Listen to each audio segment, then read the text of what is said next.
Welcome to another Real Talk with Charles Hill. Today we're going to talk about For Life, Episode 3, Brothers Keepers.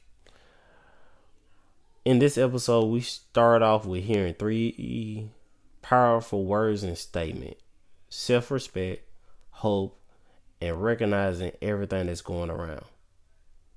We start off with a meeting, which this meeting is a treatment center, a program that the warden had created.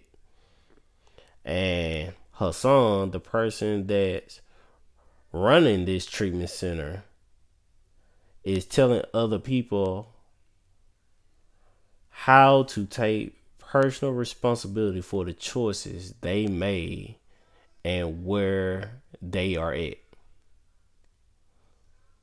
He decided to quote Hamlet and said, "The readiness is all."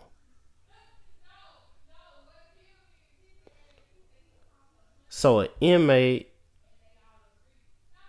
decide to talk and let everybody know that he's about to get ready to go into gin pop, and he's scared.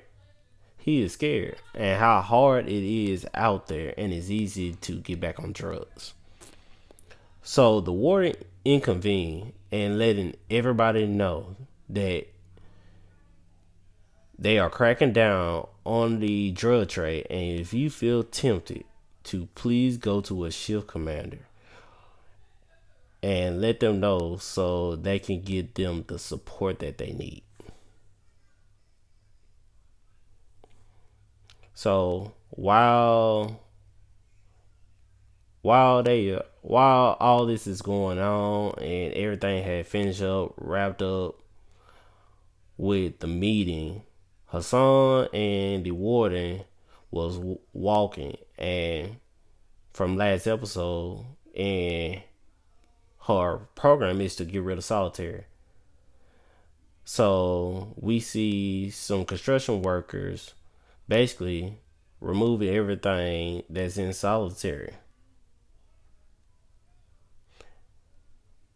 And the warden is thanking her son for everything that he have done with the treatment center. And with solitary being removed, she basically is going to use this wing as a newly sober wing for inmates. So basically, this going to be where clean inmates will go instead of gin population. They will go to this traditional wing so they won't have to get tempted again. And this is part of her program that she is presenting to the prison board. So we see that Aaron's new case is defending her son. And Aaron is basically telling her son that the best witness that can help him is his brother. And to find out that his brother is a cop. So Aaron feel like instead of Hassan reaching out to his brother, he will reach out to his brother for him.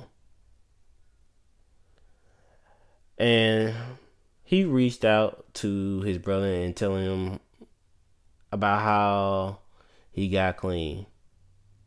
Just let him know, hey, he's clean. He ain't the same person that he used to be.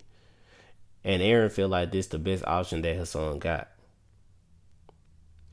Because we all know that a cop's testimony will help out so much. So Aaron is talking to Jamal. Like I said last episode, Jamal is the Morgan Freeman of the prison. As they talking, Aaron telling him that he got 42 people that want him to represent him, but her son is the only person with a cop in his family. Like I said, there's a motive. The motive is Aaron can see can he get his police file.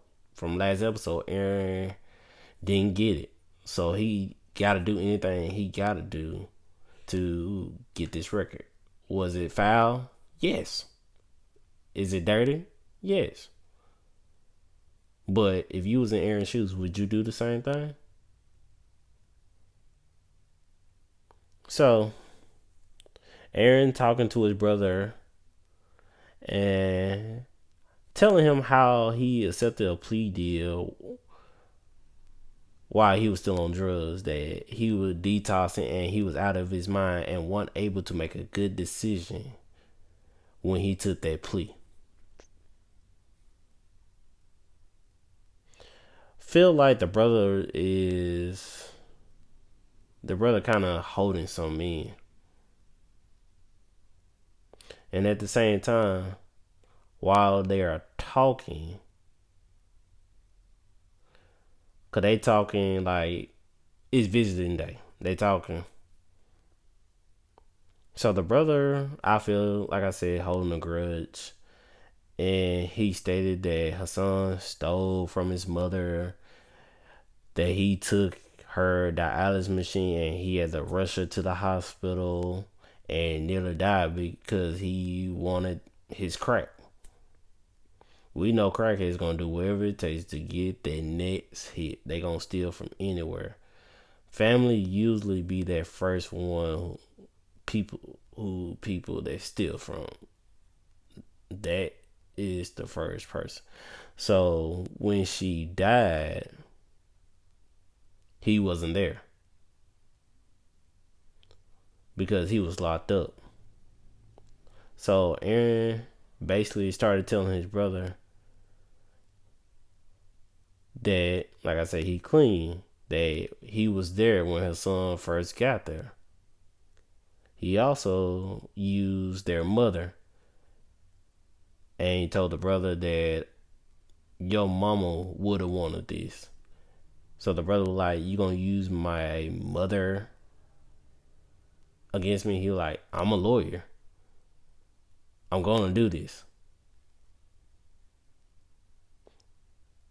In which, if you was on drugs and your mother gonna do anything and everything to help you out. What mother we know don't help their children out or their child out?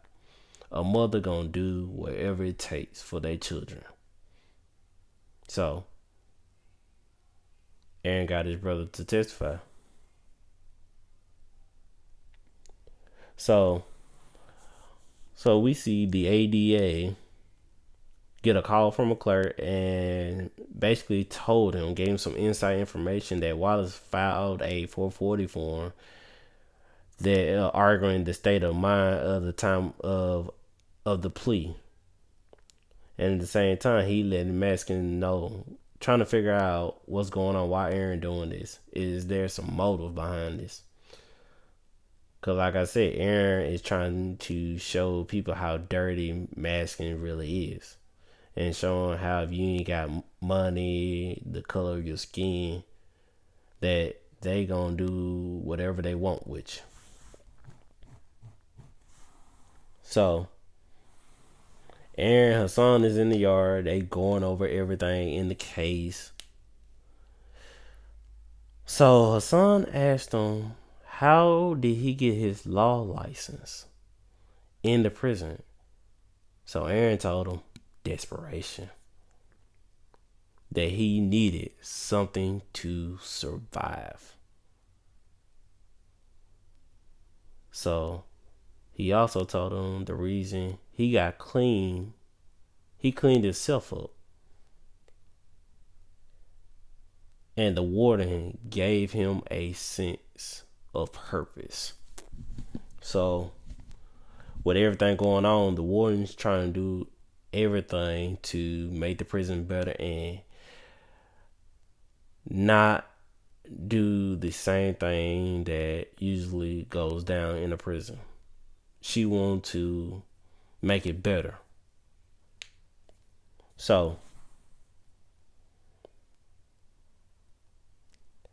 at the time, O'Reilly which is the ADA at the time, pop up at the prison with a warrant for security footage. So they are now going back over the footage from when Jose got out. So it still ties into the first episode. So they going for forgery and filing a false instrument, which was the letter. So they looking back over the tapes. The CEO like there's Aaron and his wife, how she gave him some, how he going bad, and if they know he comes back with this letter, how he didn't want to obey the guards. And really, if you look at this CEO he feels threatened by Aaron. That Aaron basically is a nuisance to him. That he need to find some way to stop Aaron and basically put Aaron in his place. So the warden was like, I need to interview all the guards from that day. So we are at court now. And Hassan is wondering what's going on. Because they done gave testimonies. The brother had testified.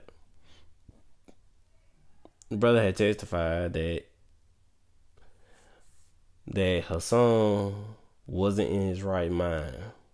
That he was detoxing, that he couldn't even tie his own shoes up. So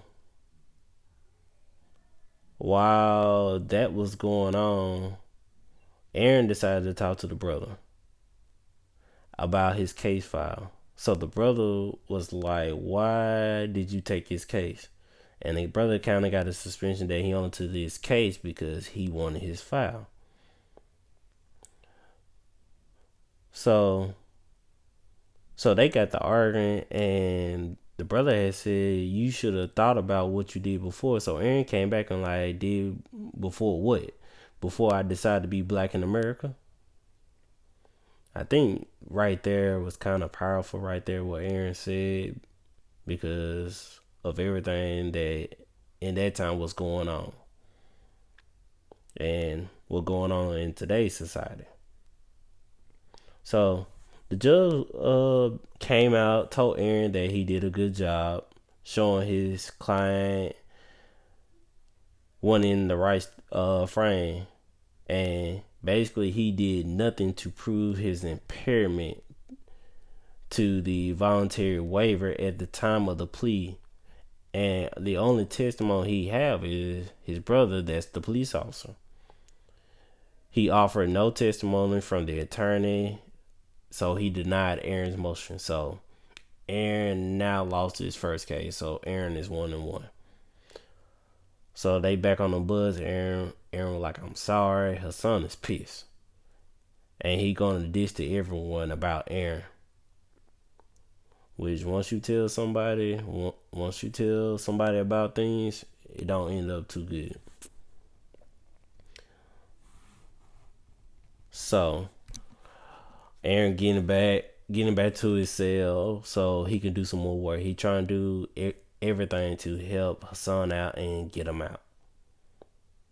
So at the same time as the ADA trying to say Aaron did this to stop Aaron, Maskins decide to get Marie. And Maskins is basically telling Marie how her life, how Aaron was a drug leader and he didn't put her in a good spot, and basically telling her everything, like he knew everything that was going on, that she got a new boyfriend, that she's in a whole new career. Like he knew everything. What DA knows this information? How did he know that? Somebody gotta be talking that we don't know just yet. Cause there's no way that he knew that she had a new boyfriend. Something gotta be going on. Somebody gotta be talking.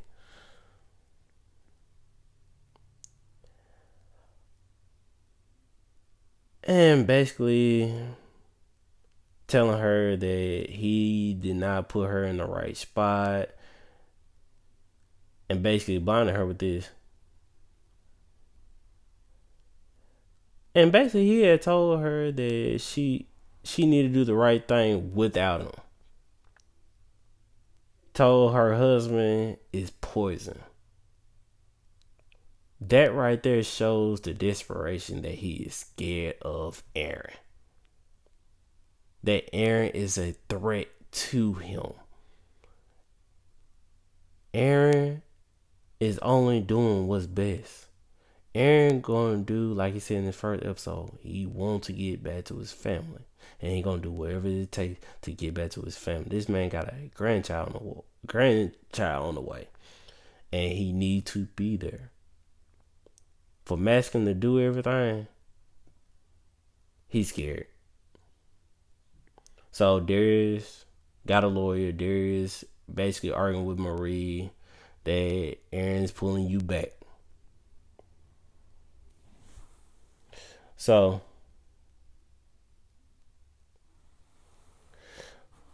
now the ADA is basically now talking to his own brother, which we find out his name is Dez.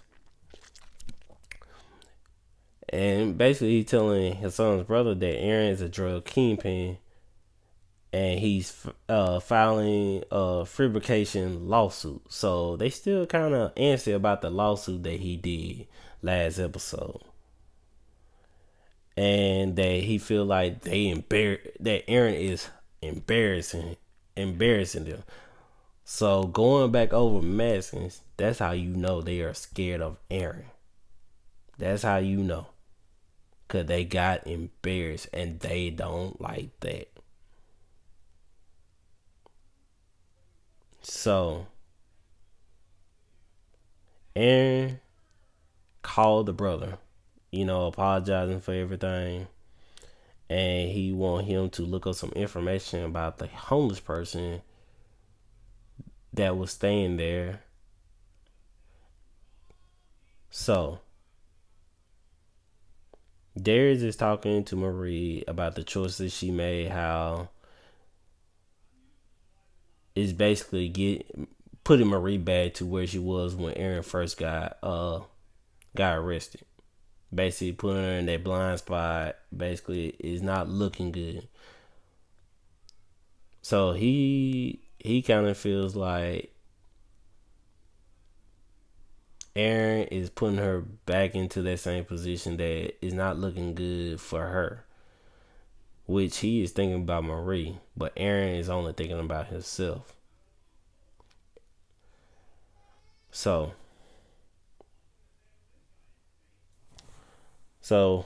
the judge decided to give Aaron another shot. So Hassan is talking to Aaron and told him forget what happened. Before we are now, that's all that matter. So he basically just a whole clean slate. Let's forget about this. Let's do what we have to do. So he's kind of in good faith with this hearing. So we get in the courtroom. The inmate that talked in the beginning about going back in the gym pod told his brother that Hassan had changed his life and he saved him. So Aaron now is proving that the person that stayed in there was basically that the dwelling is not his. So we found out that the license of the person that's supposed to be this homeless person died 6 days before the crime, and the prosecution dropped the ball and the wrongful charge was given. So they feel like he was given the wrong charge. So they outside the court, the judge is deliberating on everything. The brother said he was sorry for not writing back, that he meant to write them, but the letter, he didn't know what to put in the letter. So days went by, weeks went by, a month went by.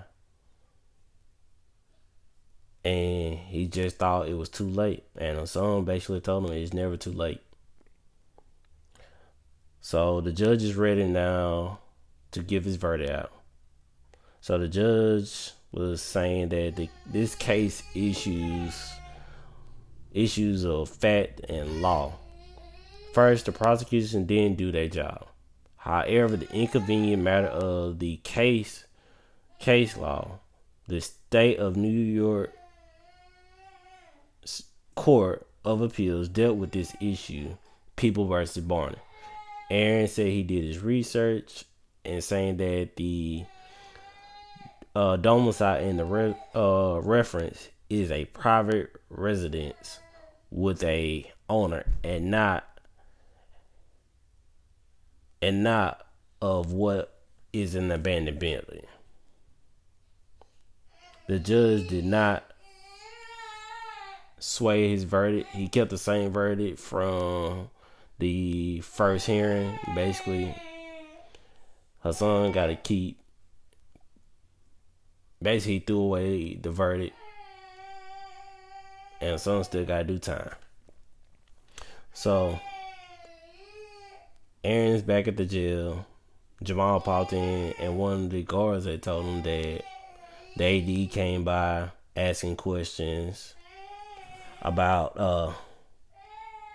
that first episode with the note and stuff, and basically that's all he could say. And the warden had interviewed him. Aaron called Marie to apologize, saying that he's sorry for putting her in the information. And Marie told Aaron that Mexican had called into the office. So Aaron decided to go to that new traditional ring to talk to the person that the brother had basically told him her son saved his life. And Aaron told him he don't want him to be a snitch, but if the warden could help figure out where the drugs are coming from, and if the CEOs betraying the warden and dirtying up the place, that he need to tell them. Aaron, the warden, started talking, and at first it looked like it wasn't gonna be good, but